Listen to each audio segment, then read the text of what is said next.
It's the first home win for Bill Belichick, but most importantly, Carolina has found their RB1. Juju June is a dude.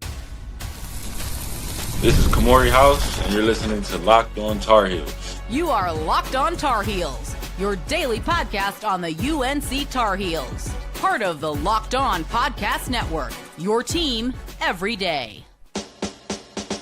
Hey there, what's up? How's it going? Happy Saturday, September 13th, 2025. Welcome into the Locked On Tar Heels podcast, this live postcast edition, the only daily North Carolina show out there. I'm your host, Isaac Schade, coming to you right after Carolina's 41-6 victory over Richmond at home. Great stuff. You're joining us at the place to get your Tar Heels content every single day. It's all part of the Locked On Podcast Network. This episode is brought to you by Mazda. Like our players for the Tar Heels, Mazda sweats every detail because when you make every move count, pulling off the unexpected is only the beginning. Stay tuned later for highlights in this week's Moving the Game Forward. Mazda, move and be moved. What's up, all you everydayers? Glad you're here. Shouts to all the Locked On Tar Heels Discord family. Glad you're here. If you want to join us, man, the link's in the show notes. We'd love to see you and all the Locked On Tar Heels insiders as well. All right, here's what we do on these postcasts. We're going to talk a lot of big picture stuff.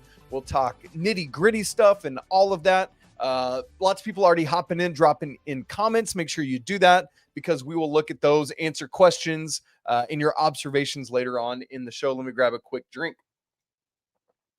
And so going to be a lot of fun. Would love for you to dive all in with us. Okay, here we go. Carolina wins this game 41-6. They're now 2-1. It's the first home win of the Bill Belichick era.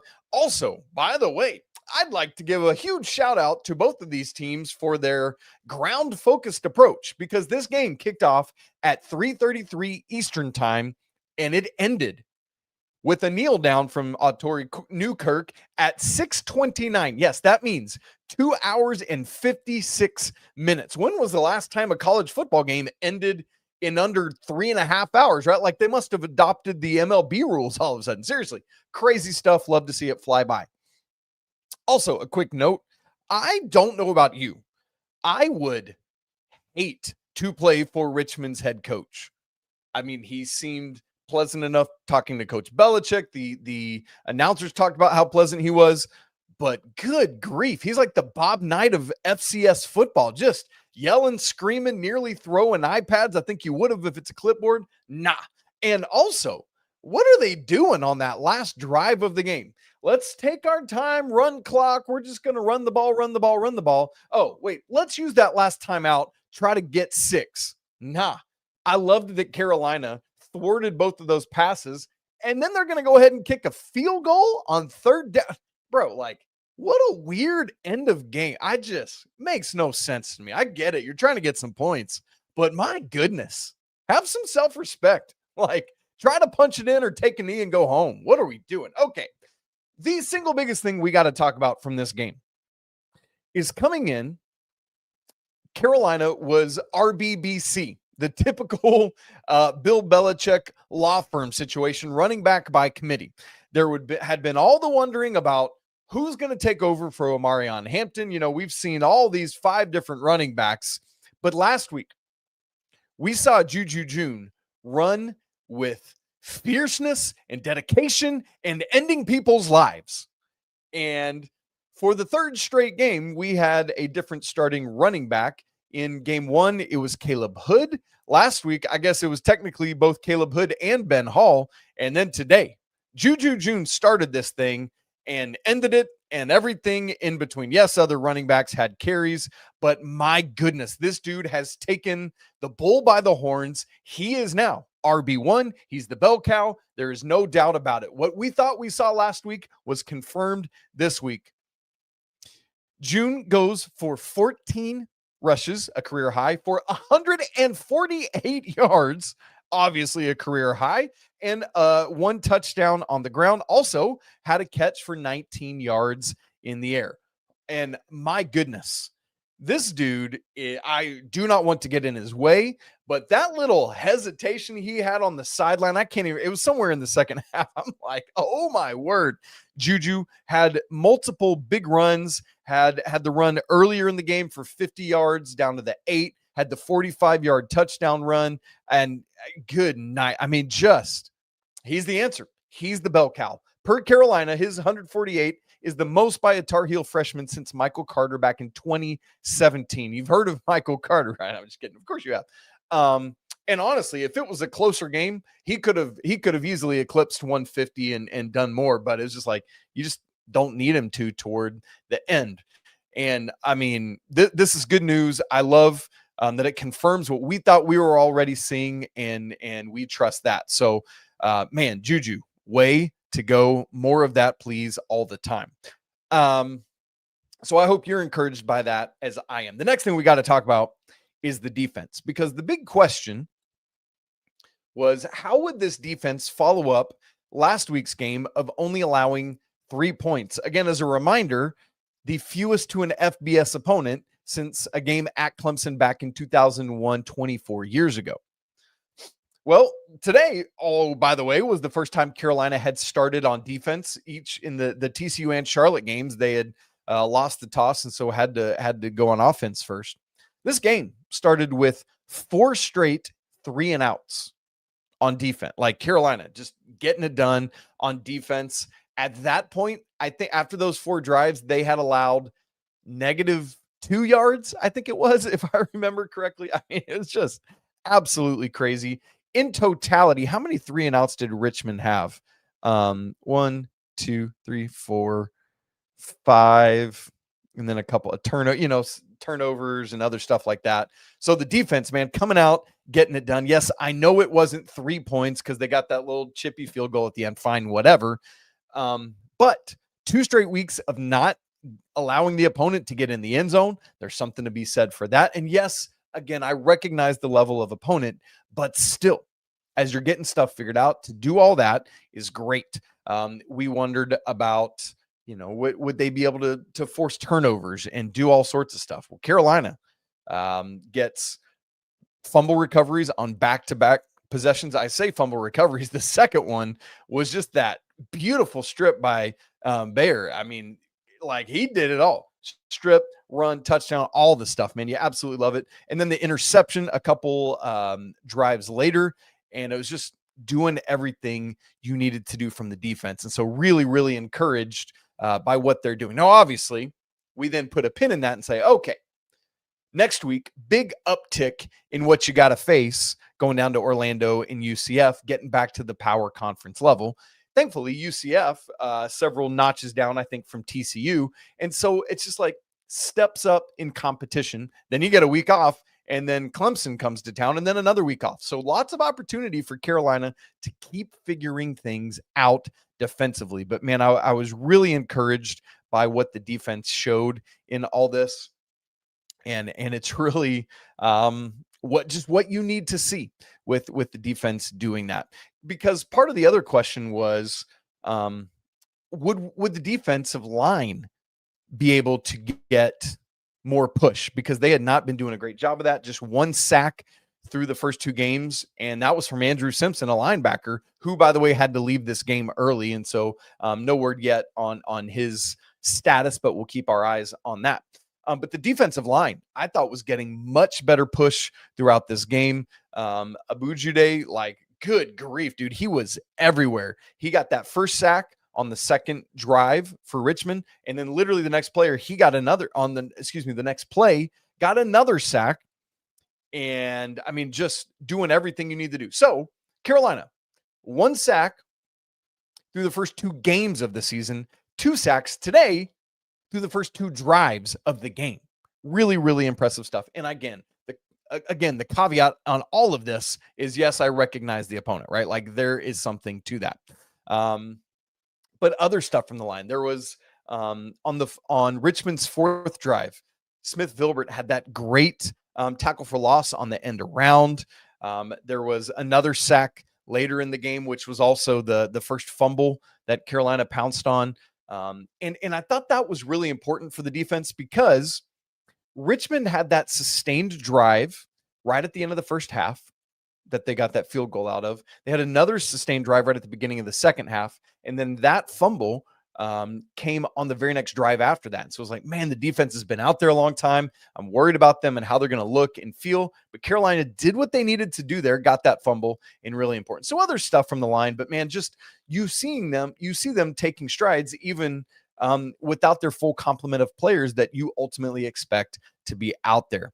And so really, really grateful to see how they did with all of that. So great stuff, I thought, all around by the defense for the Tar Heels. I'm encouraged by that in a big way. And so you hope to build on that again next week down in Orlando against Central Florida, and that's what we'll be watching for. Game 1 against TCU. Carolina had a whole bunch of turnovers, none last week. How did the Tar Heels do this week? Did they keep taking strides forward there in having a clean game? And tight ends, not very involved so far this year, but they were today. We'll talk about all that and more coming up in just a second. Right after I tell you about Mazda. This episode is brought to you by Mazda's moving the game forward for those who believe it's not just about playing the game. It's about redefining it. There are moments that do more than put points on the board. They move crowds, they move culture, and they keep the game moving forward. The moment that moved things forward this week is Juju June and everything he did. That first big 50-yard run, that 45-yard run to really put a exclamation point on his day and everything in between. We've wondered who would step up in Omarion Hampton's absence after his departure to the NFL, and it's clear that Juju June is the one to move the game forward. When you follow what moves you, the unexpected is only the beginning, and just like there's more to every highlight, there's more to a Mazda vehicle. So Mazda, move and be moved. All right, as we come back, what's up, everybody? To those of you watching this live on YouTube, I've got the box score pulled up for you to be able to look at. If you're watching this back or listening back to this later, welcome into you as well. And obviously, you can find the box score on my Twitter feed or elsewhere as well. I'm going to get a drink really quick here. All right. Last 2 weeks ago, I guess I should say, season debut. 3 turnovers for North Carolina, and that's just, you cannot have that. It's not good enough. Last week, literally no turnovers, a very clean game. And then you're like, okay, which one is it going to be?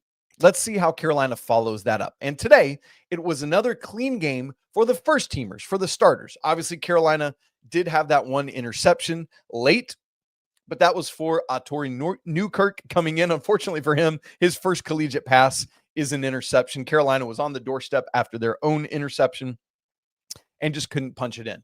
But clean football from the first team. There was that one fumble when I thought it was kind of a bad read from Gio and then didn't feel the pocket collapsing to his left. It got poked out, but Carolina fell on it. That ball was on the ground for a long time, by the way. So they did fumble, but Carolina got it back. But ultimately, a second straight clean game for the starters.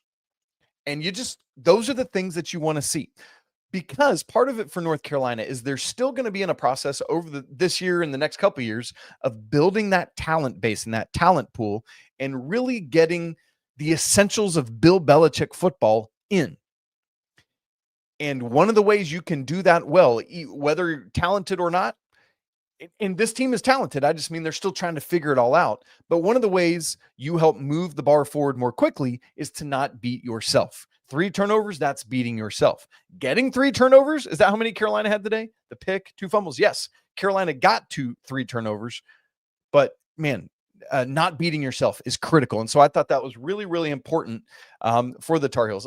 Honestly, though, why are they having Newkirk throw there? I know you want to get him in, but whatever it is. There were also some questions about why is he coming in there instead of Max Johnson or Bryce Baker? I think part of it is, and we'll get to Gio in a second, but you want to leave Gio in as long as possible just to keep getting reps. Remember, he didn't come to Carolina till after the spring. So you want him in the game as long as you feel comfortable with. And then with Bryce Baker, I think part of not putting him in, I know he was warming up, but you don't want to burn, you get 4 games before the red shirt is pulled. And it's like, why waste it here if you just don't absolutely have to? With Max, it's like you for my money's worth, you don't want to risk getting him in and getting injured in a moment like this right? Because if for some reason Bryce goes down, and remember, he's a dual threat QB, more susceptible than to injury, you really need Max. So for my money, the reason you put Newkirk in here instead of Max or Bryce is you don't want to risk doing something that ultimately would burn Bryce's red shirt, and you don't want to risk getting Max hurt. And so I think that's why you ultimately go to Newkirk in that scenario. All right, I mentioned it also. The tight ends literally this year had one catch. One catch. It was the touchdown, speaking of Max Johnson, from Max to Jake in the TCU game. That's it. In this game, there were only 10 completions for the Tar Heels. Interestingly, Gio was 10 of 18 for 119 and 2. But 4 of those were to Jordan Shipp, including 2 touchdowns, by the way. What up, Jordan Shipp? But the other 3 of the 10 were to Jake Johnson, a tight end, and a 4th, so meaning 2/5 of the receptions were to tight ends. Jordan Owens had one for 3. He and almost broke through some stuff to get a first down out of that. He also had some nice, I forget what run it was. He had a really nice seal block coming to the inside on that. I can't remember which run it was. I apologize. But just good to see Gio starting to find those guys, because Carolina the passing attack, if we're going to talk, the running attack seems to have found itself.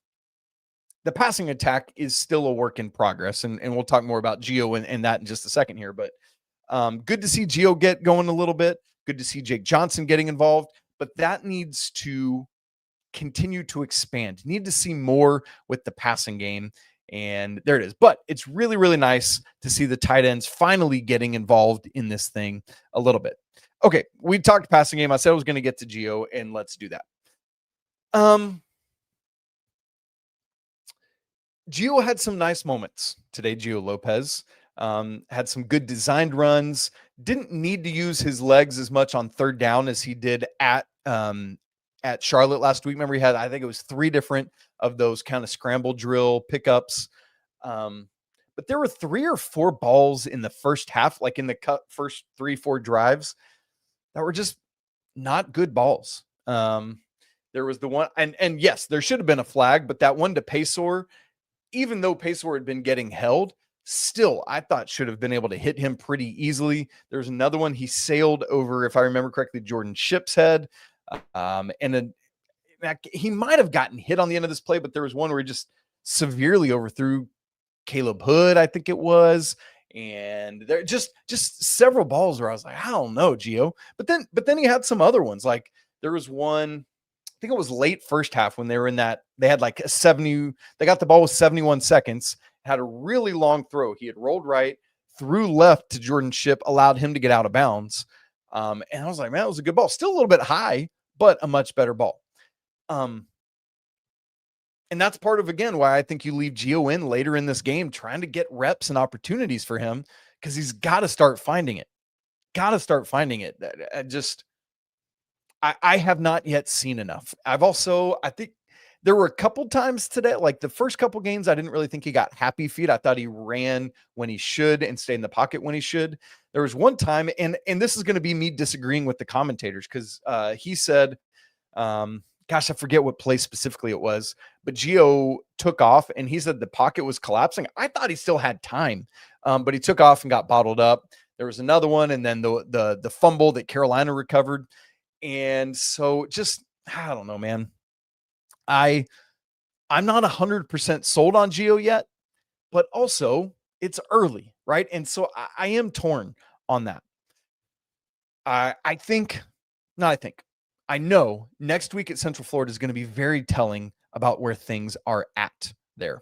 And so we'll watch that. As for the passing game, let's just mention Chris Culliver was able to play. We had all the speculation about him this week.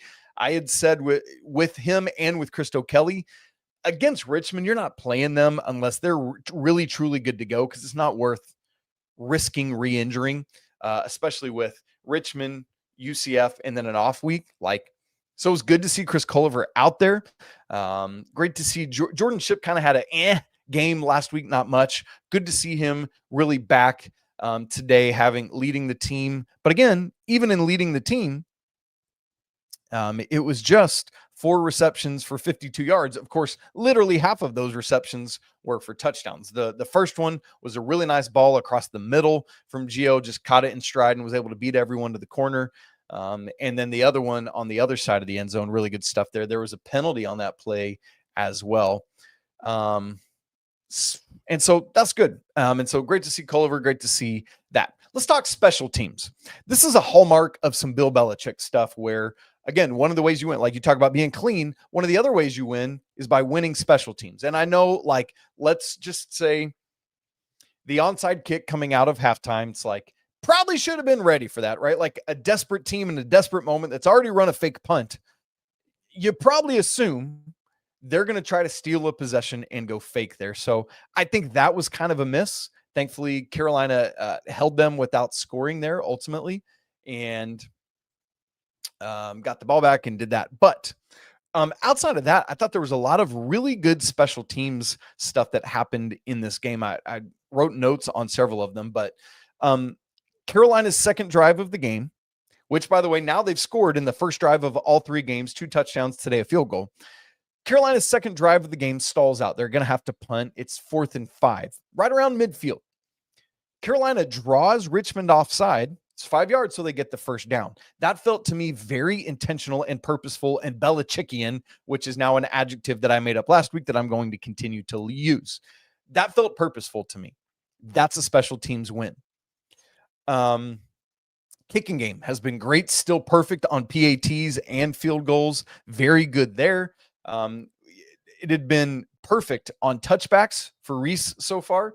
He did have a couple non-touchbacks today. I say a couple, I think it was 4 maybe, but 3 of those 4, Carolina was able to stop Richmond before they got to the 20, the 16, the 17, and I think the 19. And the one that they did get further, I think was to like the 26.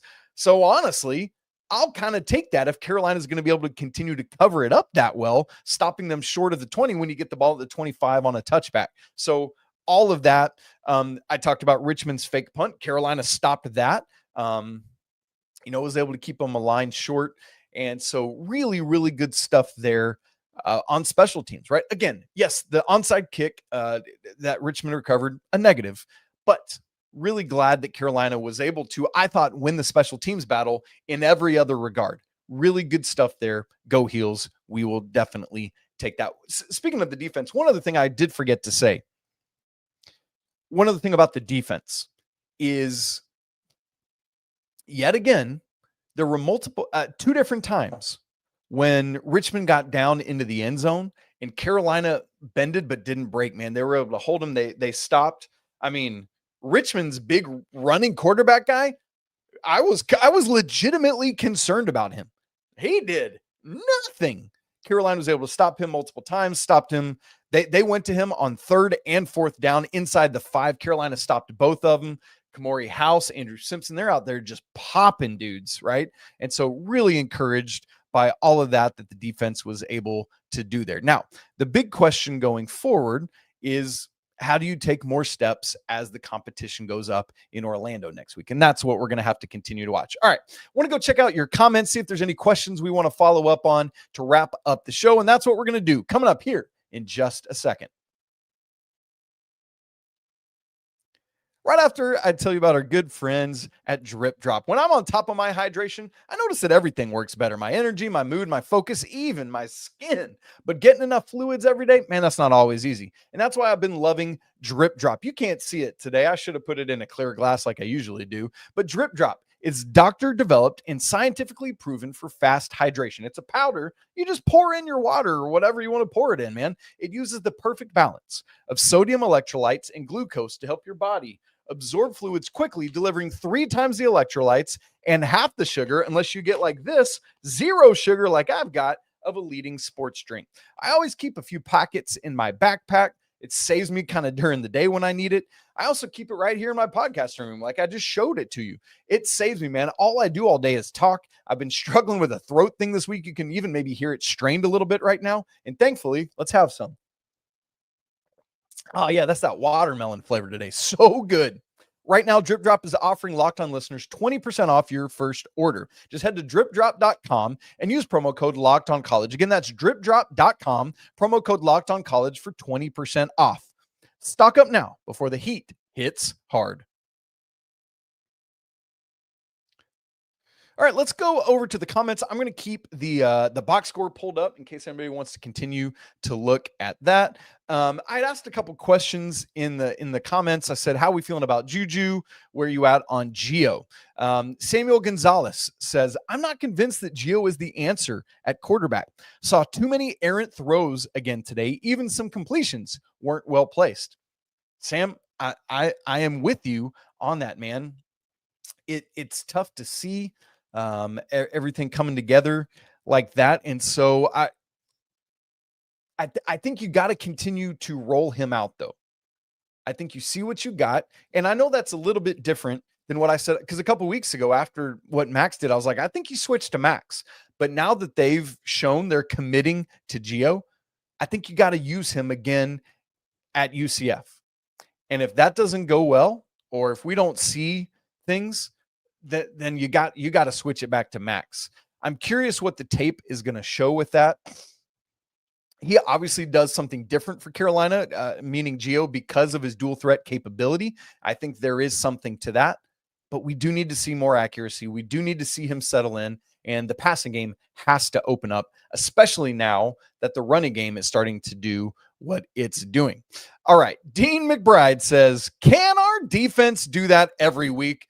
Hello, I'm with you, Dean. That really impressive stuff. I thought, as we said, the defensive line got a lot more push today, was in the backfield, a lot of hurries. I thought they were winning the line of scrimmage. Obviously haven't looked at the defensive stuff yet to see TFLs. 4 TFLs, I'm looking at it right now. The 1 interception, 3 pass breakups, including the one in the end zone by the second and third team there at the end of the game. 2 forced fumbles. Obviously, Carolina recovered both of those. Really, really good stuff. And while we're looking at it, leading tacklers were Andrew Simpson. Again, hopefully he's okay. Kamori House. As per usual, the Carolina linebackers, even under a new regime, are leading the way there. And Leroy Jackson on the D-line getting 7 tackles himself. Leader in terms of solo tackles, Leroy Jackson, man, really good stuff there. Carolina ultimately credited with 3 sacks in this game. So defensively, just really, really encouraged. Now, again, I'm going to continue to say, yes, the caveat, I get it. I know it. It's Charlotte, and then it's Richmond. But still, haven't you seen a progression each week, man? The defense, I haven't even looked at how many missed tackles, but I feel like it had to be fewer, from 19 down to 7 last week. I feel like it was fewer this week. There was a really nice open field tackle on third down. I think I put it in my notes and highlighted it because I think it's worth to go shout out whoever that was.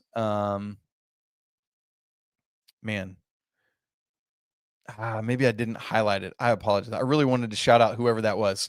But gosh, really, really encouraged by getting that open field tackle to stop the first down, and unbelievable stuff. Also, as I'm scouring back through my notes, Richmond got their first down of the game with 8:47 left in the second quarter. We will absolutely take that, man. I absolutely love to see it. And so, man, I wish I had got that third down. But anyway, man, great stuff. Again, how are they going to look against UCF next week? And Scott Frost back in the mix there. All right. Yes, lots more about quarterback stuff. Love it. Oh, Alex, my man, Alex, with the comment of the century here. It's like Greg Maddux was coaching both teams. Alex, this is great. I'm a massive Braves fan. I grew up in the Greg Maddux, Tom Glavine, John Smoltz era. And Greg Maddux games, because he was a doctor, he was a scientist, because he was it wasn't about striking everybody out. It was about weak contact and letting your infield do it. And so Greg Maddux games routinely flew by in under 2 hours. You call a Maddux a game with under 90 pitches, And so those games flew by. And so Alex says it's like Greg Maddux was coaching both teams because of how quickly it went by. My man, seriously, this is the comment of the century. I love it. Love that for sure. Okay, let's see if we can get maybe T-Man, what's up, T-Man? Asks, do you think we are ready for UCF? I personally think we are a solid Power 4 team, but not a big-time caliber team yet. Yeah, as I said earlier in the show, T-Man, like, I think UCF is several steps down from TCU. And so I almost wish the non-con schedule had been reversed. Like, I wish it had gone Richmond or Charlotte in either order. I don't really care about that. And then UCF and then TCU. Like, really allow yourself the opportunity to keep stepping up and stepping up and stepping up and prepare yourself for ACC play in that way. That said, I guess starting with TCU really showed you where you're at, and you were throttled back down to earth, and now we're taking all these steps forward. And so I think Carolina understands who they are more now. I think, like, mentally, you got that first game out of your system. One of the big parts of this one is that it's a true road game. Thankfully, you had that last week at Charlotte.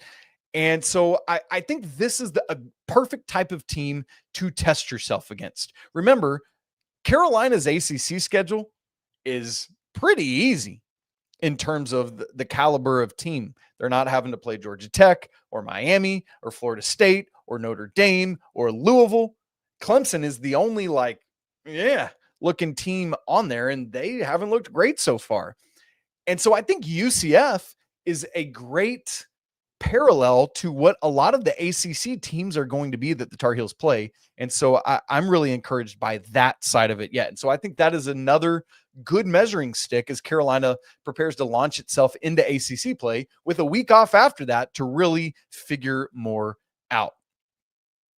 One more thing on Gio Lopez here. This is from Broncanis. I hope I said that right. It says Gio was processing things too slowly, holding the ball too long. I think there's a lot there. That's a good word, right? Need to speed it up, need to make decisions, be decisive, and go.